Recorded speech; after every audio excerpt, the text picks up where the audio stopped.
Whenever I speak somewhere, someone will come up to me at the end of the lecture or will write me a letter and tell me that he or she has had a healing take place while they were in the room. Sometimes it's very minor, and sometimes it's quite dramatic. A woman came up to me once and told me that she had had a lump in her breast and it literally disappeared during the lecture. She heard something and she decided to let something go. This is a good example of how powerful we are. When we are not ready to let something go, when we really want to hold on to something because it's serving us in some way, it doesn't matter what we do, it probably won't work. However, when we are ready to let it go, as this woman was, it's amazing how the smallest circumstance can help us release it. If you still have a habit that you haven't released, ask yourself how it serves you. What do you get out of it? If you can't get an answer, ask in a different way. If I no longer had this habit, what would happen? Very often the answer is, my life would be better. So it comes back to the fact that we believe we don't deserve a better life in some way. Ordering from the cosmic kitchen. When you first say an affirmation, it may not seem true. But remember, affirmations are like planting seeds in the ground. When you put a seed in the ground, you don't get a full-grown plant the next day. We need to be patient during the growing season. As you continue to say the affirmation, either you will be ready to release whatever you don't want, and the affirmation will become true, or it will open a new avenue to you. Or you may get a brilliant brainstorm, or a friend may call you and say, "Have you tried this?" You will be led to the next step that will help you. Keep your affirmations in the present tense.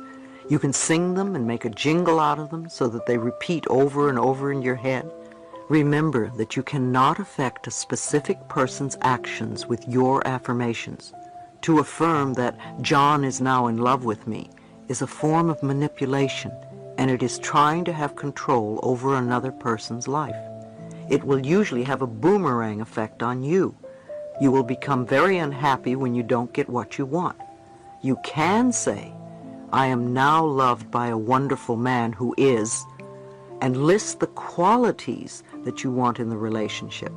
That way you allow the power within you to bring to you the perfect person to fill that bill, who may possibly be John. You don't know what another person's spiritual lesson is, and you don't have a right to interfere in their life process. You certainly wouldn't want someone else doing it to you.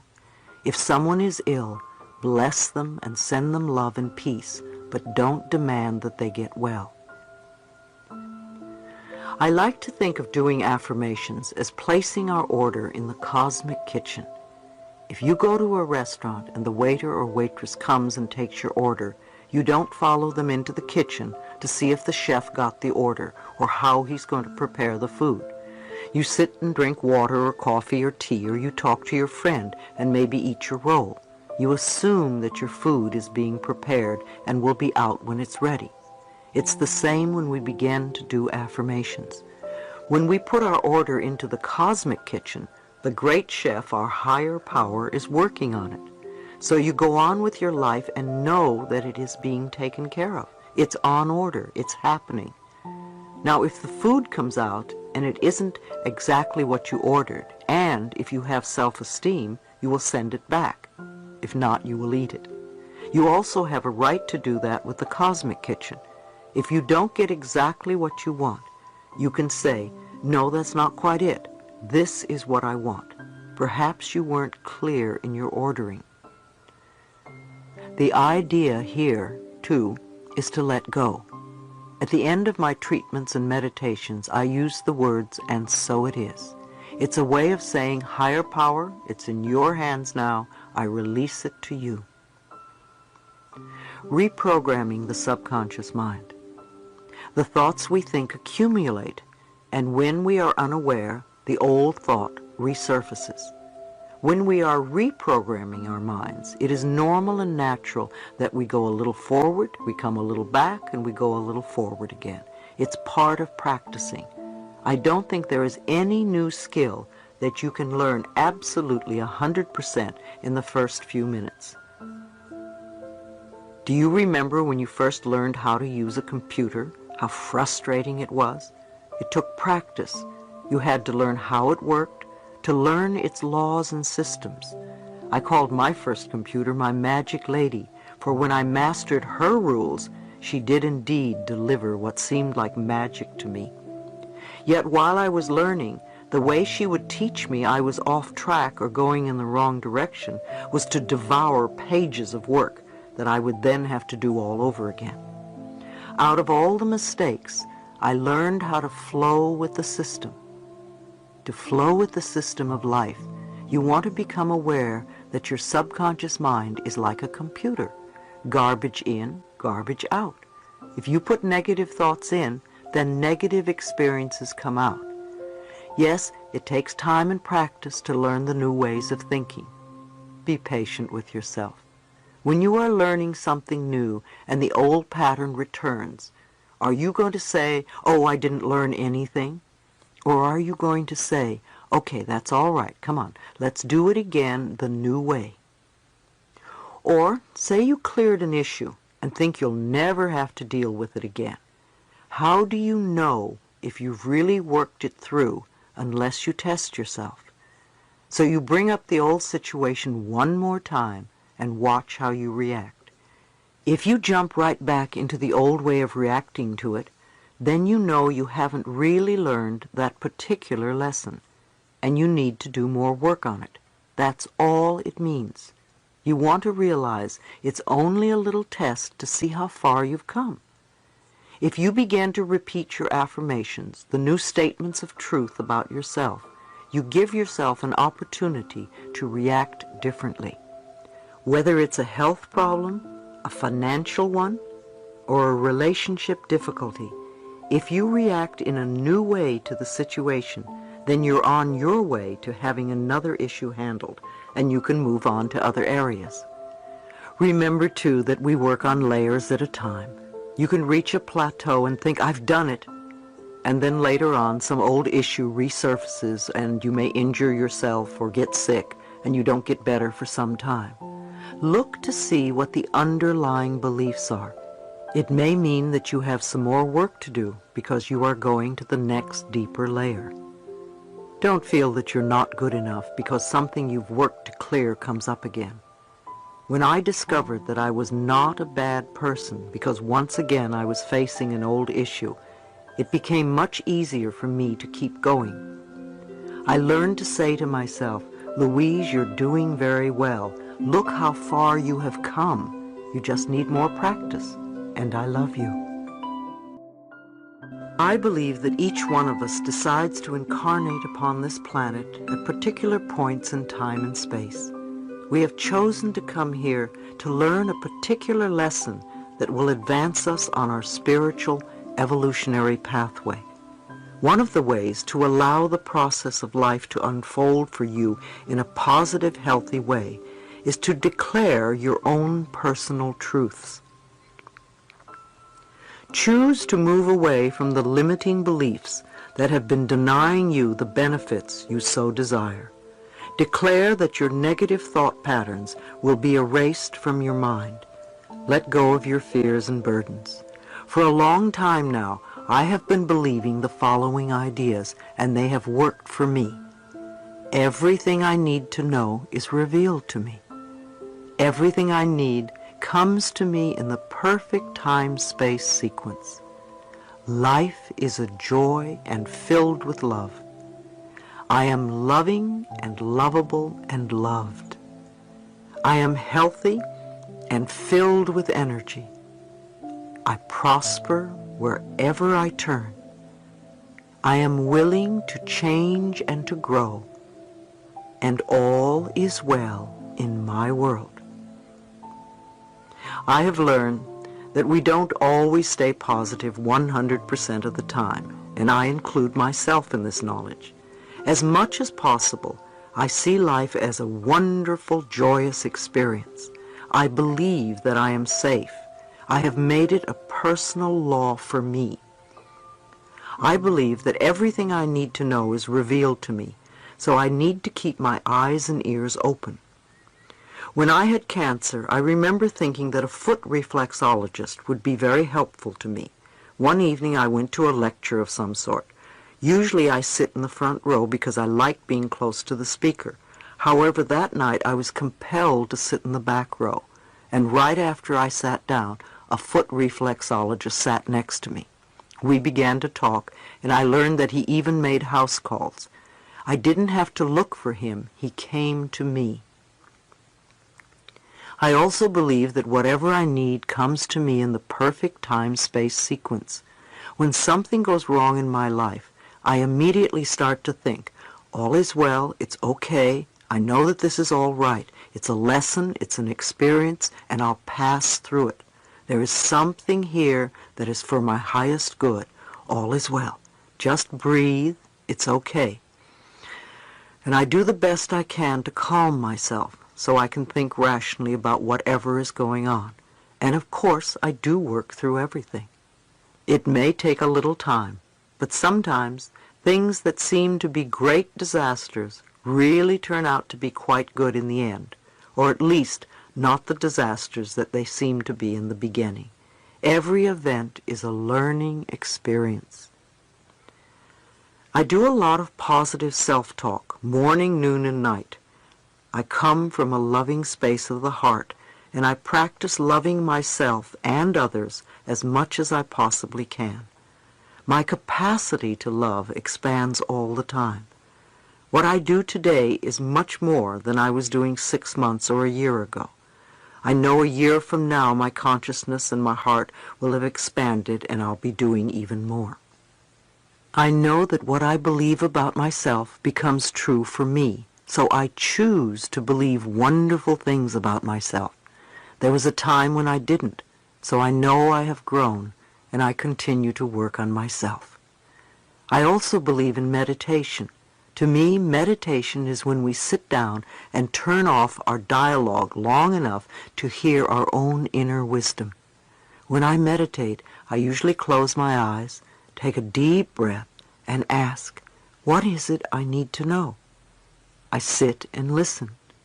I might also ask, what is it I need to learn, or what is the lesson in this? Sometimes we think we're supposed to fix everything in our lives, and maybe we're really only supposed to learn something from the situation. I remember when I first began to meditate, I had violent headaches for the first 3 weeks. Meditation was so unfamiliar and against all my usual inner programming. Nevertheless, I hung in there, and the headaches eventually disappeared. If you are constantly coming up with a tremendous amount of negativity when you meditate, it may mean that it needs to come up, and when you quiet yourself, it starts to flow to the surface. Simply see the negativity being released. Try not to fight it. Allow it to continue as long as it needs to. If you fall asleep when you meditate, that's all right too. Let the body do what it needs to do. It will balance out in time. Reprogramming your negative beliefs is very powerful. A good way to do it is by making a tape with your own voice saying your affirmations. Play it as you go to sleep. It will have a great deal of value for you because you will be listening to your own voice. An even more powerful tape would be your mother's voice telling you how wonderful you are and how much she loves you. Once you have the tape, it's good to relax the body before you begin reprogramming. Some people like to start with the tips of their toes and move to the top of their head, tensing and relaxing. However you do it, breathe and release the tension. Let the emotions go. Get to a state of openness and receptivity. The more relaxed you are, the easier it is to receive the new information. Remember, you are always in charge and you are always safe. It's wonderful to listen to tapes or read self-awareness books and do your affirmations. But what are you doing for the other 23 hours or so a day? You see, that is what really matters. If you sit down and meditate and then get up and rush to work and scream at somebody, that counts too. Meditations and affirmations are wonderful, yet what you do at other times are just as important. Treat doubt as a friendly reminder. I'm often asked questions about whether people are doing affirmations correctly or whether they are even working, and about doubt. I'd like you to think of doubt a little differently than you may have been. I believe that the subconscious mind resides in the solar plexus area of the body, where you carry those gut feelings. When something sudden happens, don't you immediately get a strong feeling in your gut? It is where you take everything in and store it. Ever since we were little children, every message we have received, everything we have done, all the experiences we have had, all that we have said, have all gone into the filing cabinets right there in the solar plexus area. I like to think that there are little messengers in there, and when we think thoughts or have experiences, the messages go in, and the messengers file them in the appropriate files. For many of us, we have been building up files labeled, "I'm not good enough, I'll never make it, I don't do it right." We have gotten absolutely buried under these files. Suddenly we do a few affirmations such as, "I'm wonderful and I love myself." And the messengers pick them up and say, "What's this? Where does it go? We've never seen this one before." So the messengers call doubt. "Doubt, come over here and see what's going on." So doubt picks up the message and asks the conscious mind, "What's this? You've always been saying the other things." And on a conscious level, we can react in two ways. We can say, "Oh, you're right, I'm terrible, I'm no good, I'm sorry, that's not the right message," and go back to our old ways. Or we can say to doubt, "That was the old message. I have no need for it now. This is the new message." Tell doubt to start a new file, because there will be lots of these loving messages coming through from now on. Learn to treat doubt as a friend, not the enemy, and thank it for questioning you. Use it to strengthen your new beliefs. It doesn't matter what work you do in this world. Doesn't matter if you are a bank president or a dishwasher, a housewife or a sailor. You have wisdom inside of you that is connected to universal truth. When you are willing to look within and ask a simple question such as, "What is this experience trying to teach me?" And if you are willing to listen, then you will have the answer. Most of us are so busy running around creating the soap opera and drama we call our lives that we don't hear anything. Don't give your power over to other people's pictures of right and wrong. They only have power over us when we give our power to them. Groups of people give their power over to others. It happens in a lot of cultures. Women in our culture often give their power to men. They say things like, "My husband won't allow me to." Well, that's certainly giving your power away. If you believe it, you box yourself into a place where you can't do anything unless you are given permission by another person. Who do you give your power to? The more open-minded you are, the more you learn, and the more you can grow and change. A woman once shared with me that when she got married, she was very unassertive because that was the way she was brought up. It took years for her to realize that her conditioning kept her locked in a corner. She blamed everyone, her husband and her in-laws, for her problems. Eventually she divorced her husband. However, she still blamed him for so many things that were not right in her life. It took her 10 years to relearn her patterns and to take her power back. In hindsight, she realized that she was responsible for not speaking up and for not standing up for herself, not her husband or her in-laws. They were there to reflect back to her what she felt inside, a sense of powerlessness. Don't give your power away based on what you read either. I remember years ago I read some articles in a well-known magazine, and I happened to know something about each subject described in the articles, and in my opinion the information was totally erroneous. The magazine lost all credibility for me, and I didn't read it again for many years. You are the authority in your life, so don't think that because something is in print that it's always the truth.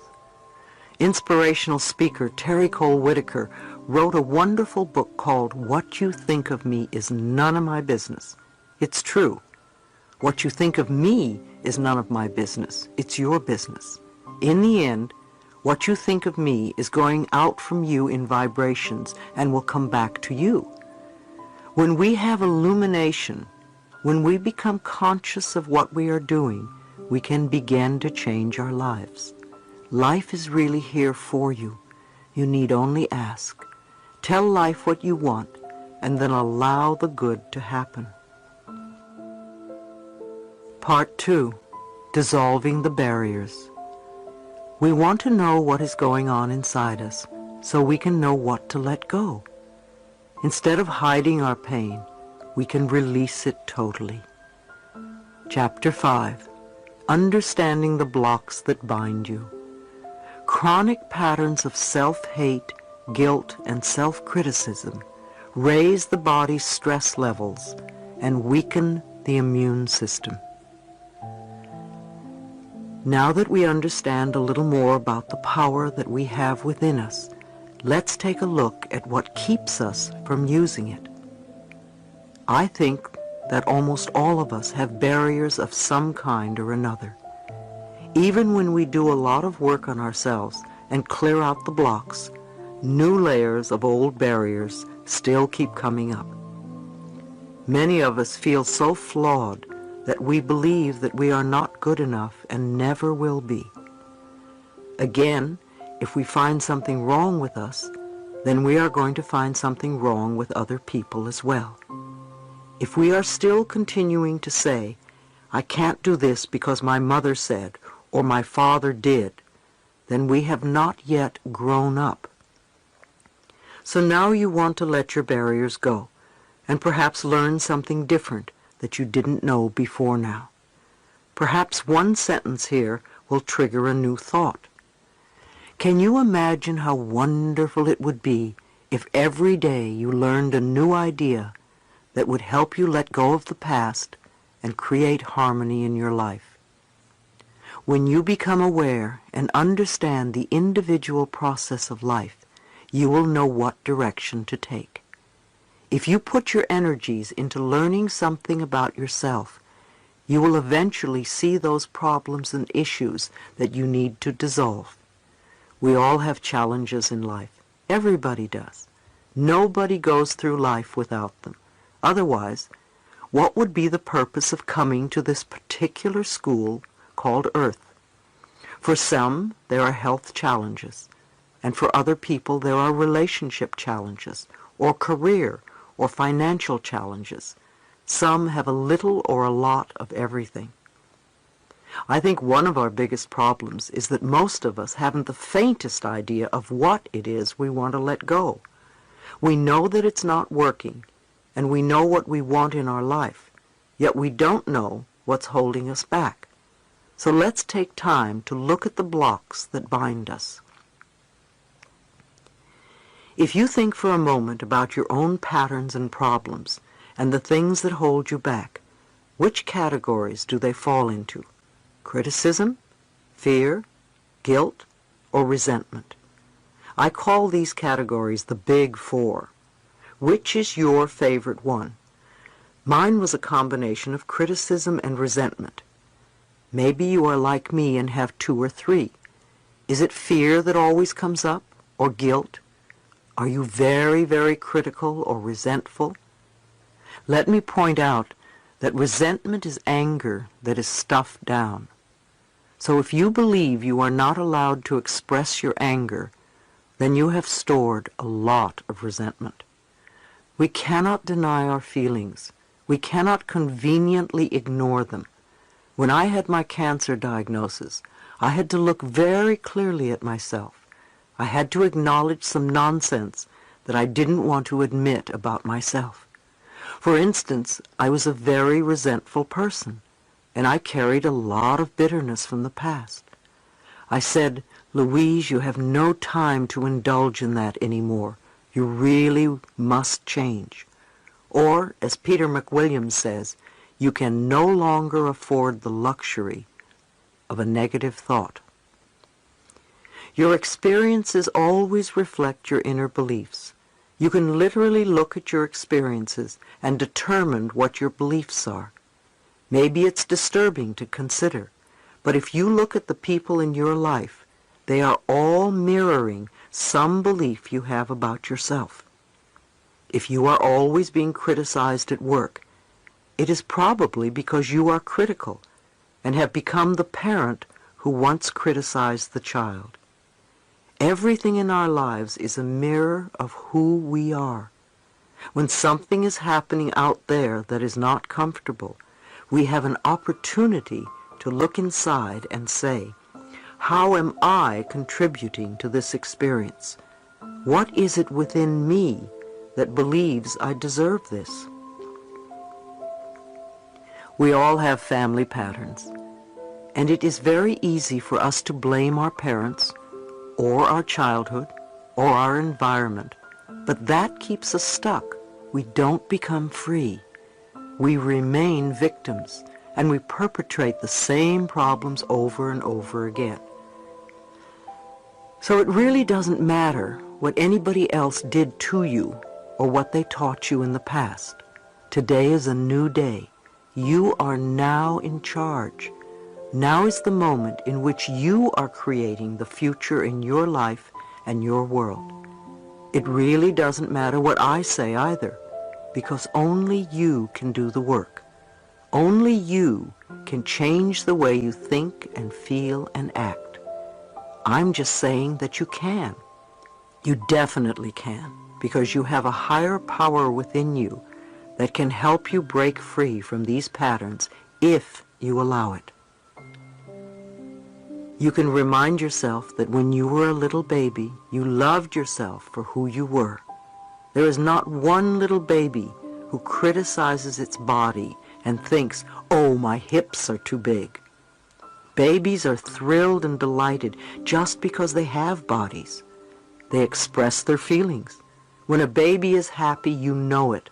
And when a baby is angry, the whole neighborhood knows it. They are never afraid to let people know how they feel. They live in the moment. And you were like that once. As you grew up, you listened to people around you, and you learned about fear and guilt and criticism from them. If you grew up in a family where criticism was the norm, then you are going to be critical as an adult. If you grew up in a family where you were not allowed to express anger, then you are probably terrified of anger and confrontation, and you swallow it and let it reside in your body. If you were raised in a family where everybody was manipulated by guilt, then you are probably going to be the same way as an adult. You are probably a person who runs around saying, "I'm sorry," all the time, and can never ask for anything outright. You feel you have to be manipulative in some way in order to get what you want. As we grow up, we begin to pick up these false ideas and lose touch with our inner wisdom. So we really need to release these ideas and return to the purity of spirit where we truly love ourselves. We need to reestablish the wonderful innocence of life and the moment-by-moment joy of existence, the same joy that a baby feels in its blissful state of wonder. Think of what you want to become true for yourself. State them in positive, not negative affirmations. Now go to the mirror, look in your eyes, and repeat your affirmations. See what obstacles are in your way. When you begin to state an affirmation like, "I love and approve of myself," really pay attention to what negative messages come up, because as you recognize them, they become the treasures that will unlock the door to your freedom.